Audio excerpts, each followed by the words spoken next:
ﷺ said, Al-ilm, al-ilm, the knowledge, the knowledge. And Umar acquired a massive knowledge of Islam. He says it took him 4 years to memorize Surah Al-Baqarah. He says, how 4 years to memorize Surah Al-Baqarah?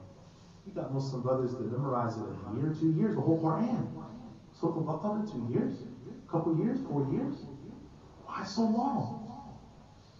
Because Umar said, because I was memorizing all the ahkam and how to practice Surah Al-Baqarah. Because most of the legal information in Islam is in Surah Al-Baqarah. So he wasn't just memorizing the surah, like some believers do. They memorize the surah, but he was actually practicing the surah while he was memorizing. The day that the Prophet ﷺ died was the most tragic day of Umar's life. He said on that day, he unsheathed his sword, and he said, the Prophet Muhammad ﷺ is not dead. He is only resting. If any of you say that he's dead, I will kill him with this sword. Because he was, can you imagine how upset? Many of us have mothers, fathers, people that we deeply care about, that it would be difficult for us to digest the fact that they're no longer with us. And so he said that statement. I'm being upset, I'm shocked. But Abu Bakr said, whoever had served Muhammad, then know that Muhammad has died. But the one that serves and worships Allah, know that Allah is living and shall never die. And Umar, after that, was able to accept the fact that the Prophet died. When Abu Bakr became the Khalifa, Abu Bakr had been very busy with fighting many of the false prophets, because the Prophet ﷺ prophesied that there shall be 30 false prophets after me, each one claiming to be messenger of Allah. 3 of them appeared in Abu Bakr's time, 5. He was busy just stopping them. He didn't have a chance to really establish his Khilafah. And so for the 2 years that Abu Bakr was the Khalifa, he was just busy defending the Muslims. One day Abu Bakr, he was poisoned by one of the children of Israel that put poison in his soup. But he said before taking his final shower, he said, I want to go and visit Rasulullah. And so Abu Bakr, when he died at 63. But before dying, he had it written in his will. He had it specifically written down that upon my death, I advise you and command you to make Umar the Khalifa thereafter. When Abu Bakr died, in the year 634, the 12 years after Hijrah, Umar Bin Al-Khattab became the Khalifa. He was the Khalifa for 10 years. In his time, over 4,000 places were conquered. 4,036 cities were built with masjids.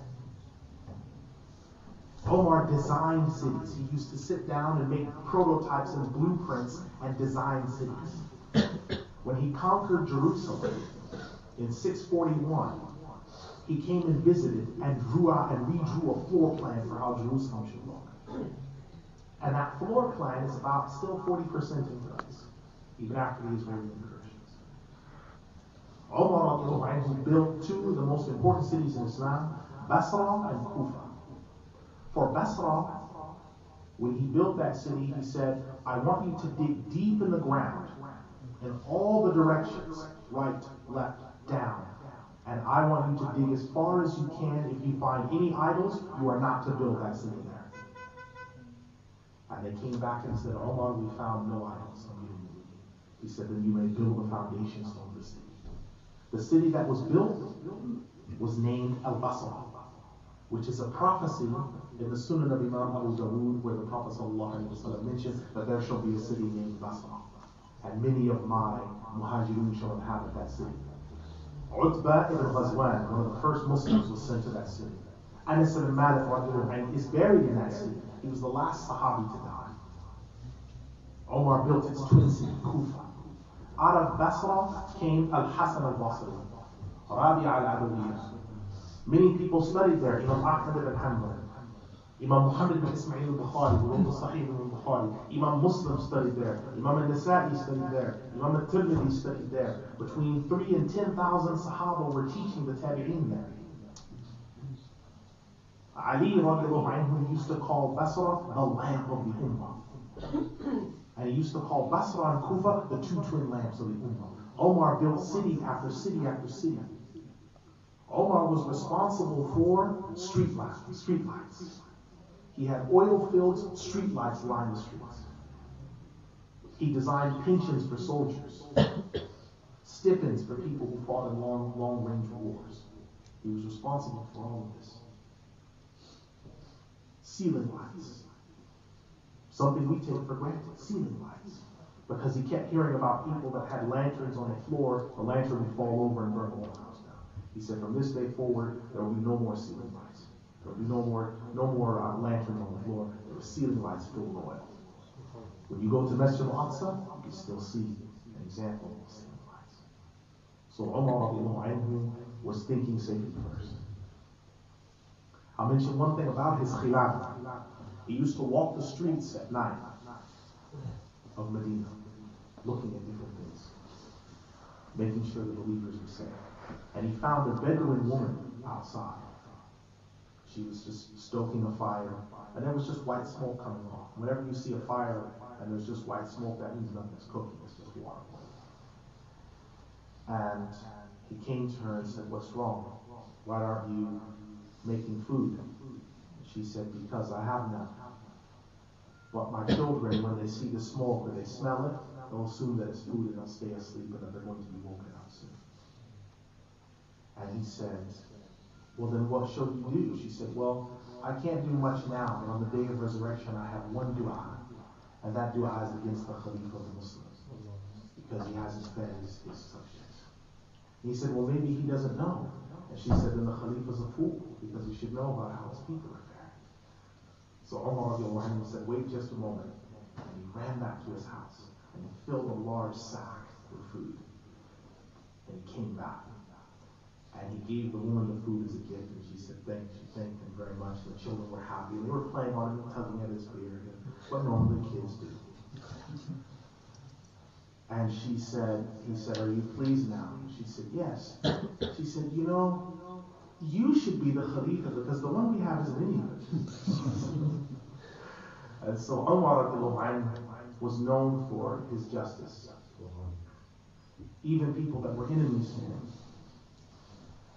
But like everything, Umar, his life had to come to an end. There was a man that threatened his life, who was one of the Majus, or the fire worshippers, slaves of another man. He threatened his life. And Umar paid it no mind, because he didn't fear anyone but Allah. And one day, Umar was leading the people in Salat al-Fajr. And a coward, which is the same man that threatened him, attacked him from behind while actually reciting the Quran. Could you imagine the tribulation that would cause to us if we were in the prayer and the imam was attacked by someone? Because here's the first things that come into your mind, and I know what they are. Shall I break the prayer? And if I do, what do I do? And do I become imam? And what? All these thoughts are swirling in your mind, and you're not the only one thinking. There's other people thinking, and that's why there's those people that are thinking, well, do we just stand here and wait? Or what exactly do we do? It's complete pandemonium. Well, some people broke their soul and stopped this man. And the wounds that Omar suffered to his stomach and his back were so great that when he drank water, it would spew out of his stomach and his side. So they were fatal wounds. But what Omar said to them is that he was going to pray by himself, and he told them, this is what he said to them while he was dying. He said, "Finish the salah. Finish the salah." Now what about the suspect? Well, they'd thrown a blanket over him to stop him from moving out any further. But the moment that he had the blanket